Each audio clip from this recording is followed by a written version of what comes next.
Assalamualaikum warahmatullahi wabarakatuh. Nama saya Haryawan Desa Harsaningrat dengan NIM 20121111104 kelas KPI 2C. Di sini saya ingin menjelaskan tentang materi iman sebagai landasan berdakwah. Asmuni Sugir membagi arti dakwah menjadi dua bagian atau dua sudut pandang. Yang pertama, pengertian dakwah yang bersifat pembinaan, dan yang kedua, pengertian dakwah yang bersifat pengembangan. Dari dua sudut pandang tersebut dapat dijelaskan, dakwah yang bersifat pembinaan yaitu suatu usaha untuk mempertahankan, melestarikan, menyempurnakan umat manusia agar mereka tetap beriman kepada Allah dengan menjalankan syariatnya. Sedangkan dakwah yang bersifat pengembangan adalah suatu mengajak umat manusia yang belum beriman kepada Allah agar menaati syariah atau memeluk agama Islam. Menurut Wardi Baktiar dalam bukunya dikemukakan bahwa pada dasarnya berdakwah merupakan tugas pokok para rasul yang diutus untuk berdakwah kepada kaumnya agar mereka beriman kepada Allah Subhanahu wa taala. Akan tetapi dengan berlandasan kepada Al-Qur'an dan anjuran Nabi Muhammad kepada umat Islam di dalam beberapa hadis tentang keharusan untuk berdakwah, maka dakwah juga diwajibkan kepada seluruh umat Islam. Mengenai hukum dakwah masih terjadi permasalahan apakah jenis kewajiban dakwah ditujukan kepada setiap individu atau kepada kelompok manusia. Perbedaan pendapat tersebut disebabkan perbedaan pemahaman terhadap dalil nakli atau Al-Quran dan hadis.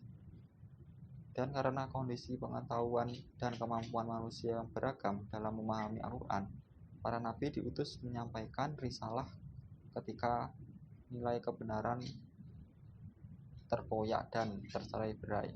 Ajaran kebenaran atau agama diinjak-injak dan norma-norma masyarakat tergelapkan oleh tradisi dan budaya jahiliyah. Oleh karena itu, aktivitas dengan menyeru kepada sendi-sendi dasar ajaran agama atau tauhid dan mengajak umatnya untuk mendirikan tiang-tiang penyangganya yang kuat sehingga terbangun sebuah masyarakat Islam. Adapun fondasi dasar tiang penyangga ada tiga. Yang pertama, beriman kepada Allah dengan merealisasikan nilai-nilai tauhid secara sempurna. Yang kedua, mengimani nubuwah atau kenabian yang dibuktikan dengan ketaatan penuh apa saja yang dicontohkan Nabi. Yang ketiga, mengimani hari akhir yang diimplementasikan dengan menyerahkan segala urusan kepadanya secara total dengan membangun amal kebaikan. Berikut ini adalah hadis tentang iman Islam ihsan sebagai landasan berdakwah.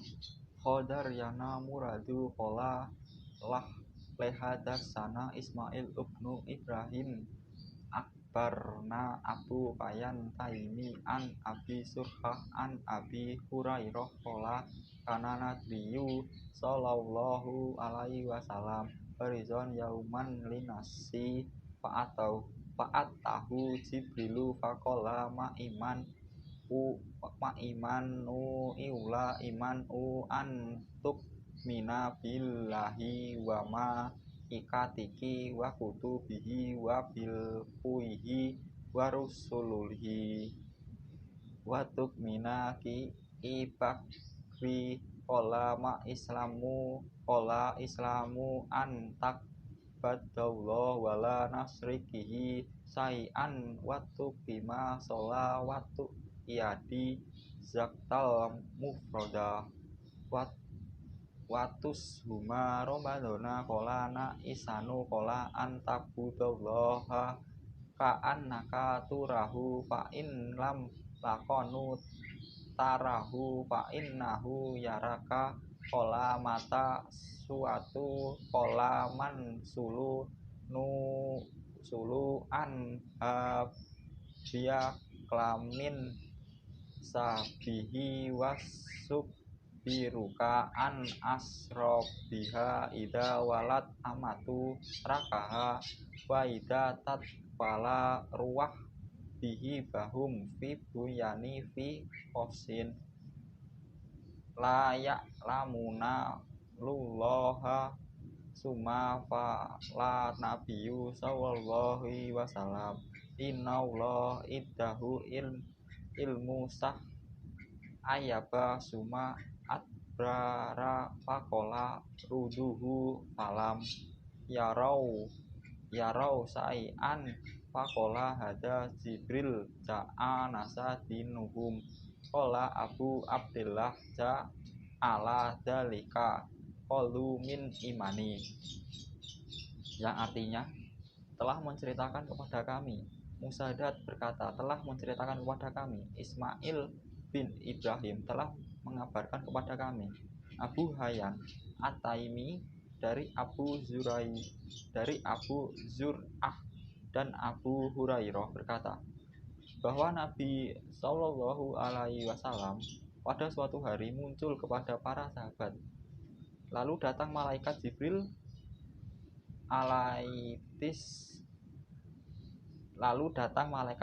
alaihissalam yang kemudian bertanya, apakah iman itu? Nabi Shallallahu Alaihi Wasallam menjawab, iman adalah kamu beriman kepada Allah, malaikat-malaikatnya, kitab-kitabnya, pertemuan dengannya, rasul-rasulnya, dan kamu beriman kepada hari kebangkitan. Jibril alaihi wasallam berkata, apakah Islam itu? Jawab Nabi SAW, Islam adalah kamu menyembah Allah dan tidak menyekutukannya dengan suatu apapun. Kamu dirikan sholat, kamu tunaikan zakat yang diwajibkan dan berpuasa di bulan Ramadan. Jibril alaihi wasallam berkata, apakah ihsan itu? Nabi SAW menjawab, kamu menyembah Allah seolah-olah melihatnya, dan bila kamu tidak melihatnya, sesungguhnya dia melihatmu. Jibril alaihi wasallam berkata, kapan terjadinya hari kiamat? Nabi SAW menjawab, yang ditanya tentang itu tidak lebih dari hal yang bertanya, tapi aku akan terangkan tanda-tandanya, yaitu jika seorang hendak telah melahirkan tuannya, jika para pengembala unta yang berkulit hitam berlomba-lomba membangun gedung-gedung selama 5 masa yang tidak diketahui lamanya kecuali oleh Allah. Kemudian Nabi SAW membaca, sesungguhnya hanya pada Allah pengetahuan tentang hari kiamat. Quran Surat Luqman ayat 34. Setelah itu Jibril alaihi wasallam pergi. Kemudian Nabi SAW berkata, hadapkan dia ke sini. Tetapi para sahabat tidak melihat sesuatu apapun. Maka Nabi bersabda, dia adalah malaikat Jibril datang kepada manusia untuk mengajarkan agama mereka. Abu Abdullah berkata, semua hal yang diterangkan beliau Shallallahu Alaihi Wasallam dijadikan sebagai iman. Hadis Bukhari nomor 48. Dari hadis di atas dapat kita pahami bahwa iman dan Islam adalah hal yang berbeda secara etimologi maupun secara terminologi. Pada dasarnya, jika berbeda nama, tentu berbeda makna. Meskipun demikian, tidak jarang dipergunakan dengan arti yang sama. Islam berarti iman dan sebaliknya. Keduanya saling melengkapi. Iman menjadi sia-sia tanpa Islam. Demikian juga sebaliknya. Iman menurut bahasa ialah isdik, yang artinya membenarkan menurut istilah. Menurut sebagian ahli ilmu ialah tasdikur rasuli bima ja'abihi an rabbihi, membenarkan Rasul terhadap apa yang didatangkan dari Tuhannya. Iman menurut pendapat jumhur ulama ialah mengucapkan 2 kalimat syahadat dan mengamalkannya. Amalan hati dan amalan anggota atau iktidat dan ibadah. Sedangkan menurut Asriyah, iman itu ialah membenarkan Rasul terhadap apa yang beliau datangkan secara tafhil yang diketahui, ketafhilannya, dan secara ijmal yang diketahui keijmalannya serta membenarkan dengan sekokoh hati, baik berdalil maupun tidak. Islam menurut berbahasa ialah tunduk dan patuh. Sedangkan Islam menurut pengertian syara ada dua. Yang pertama, derajat di bawah iman, yaitu mengakui dengan lidah. Dengan mengakuan lidah itu dipeliharalah darah, dan sesungguhnya dia orang Islam, tidak dianggap orang kafir lagi. Baik pengakuan lidah itu disertai iktidat hati ataupun tidak. Kedua, derajatnya di atas iman,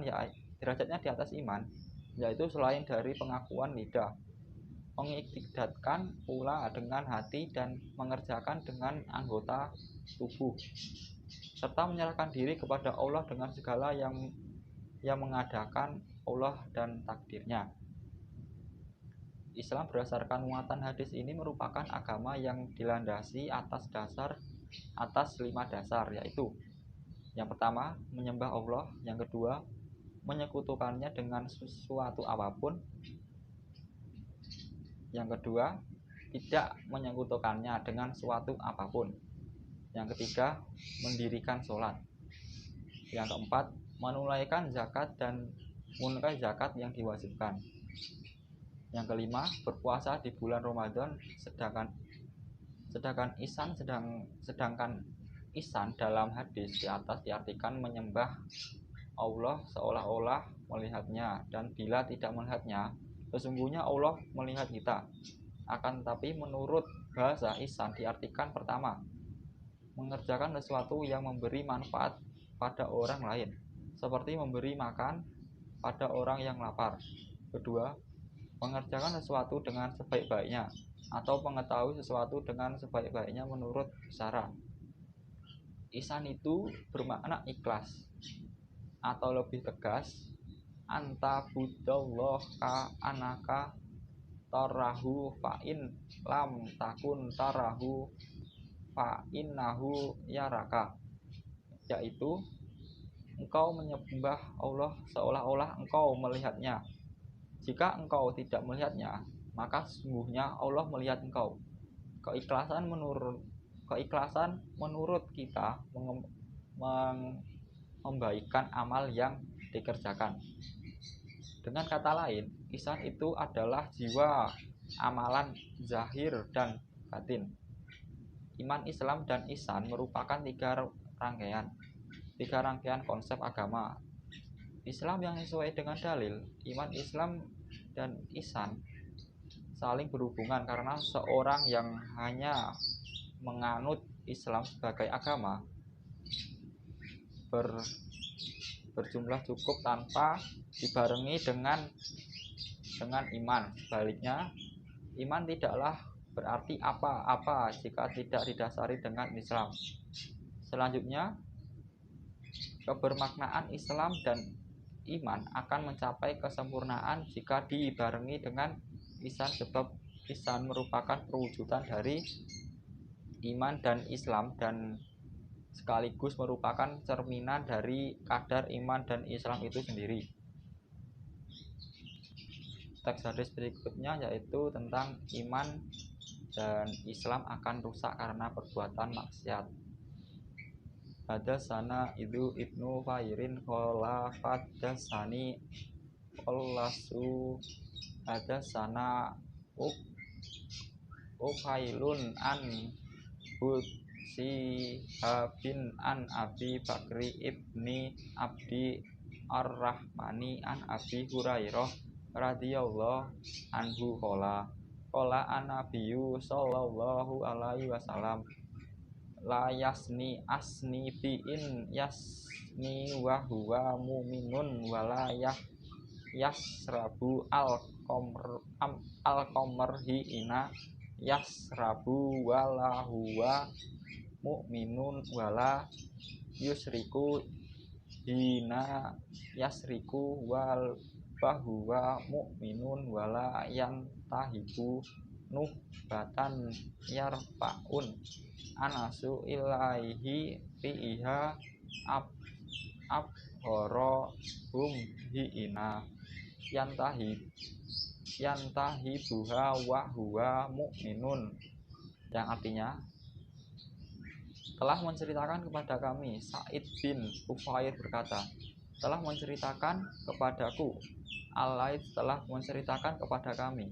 Ugail dari Ibnu Shihab dari Ibnu Bakar bin Abdurrahman dari Abu Hurairah radhiyallahu anhu berkata, Nabi SAW bersabda, seorang pezina tidak sempurna imannya ketika sedang berzina, dan seorang peminum khamr tidak sempurna imannya ketika sedang minum-minum, dan seorang pencuri tidak sempurna imannya ketika sedang mencuri, dan seorang yang merampas hak pandangan manusia tertuju kepada tidak sempurna imannya ketika dia merampasnya. Hadis Bukhari nomor 2295. Dari hadis di atas dapat kita pahami bahwa jika orang yang benar-benar beriman, maka seseorang tidak akan melakukan yang pertama, perbuatan zina, karena perbuatan itu diharamkan. Seorang yang beriman akan menjauhi semua larangan dari Allah, termasuk perbuatan zina, mencuri, merampas, dan perbuatan maksiat lainnya. Dan seseorang yang beriman harus mengerti mana yang baik dan mana yang buruk apa yang diperbuatnya. Yang kedua, meminum khamr. Orang yang meminum khamr itu adalah orang yang menjauhi Allah sebagaimana disebutkan dalam Al-Quran.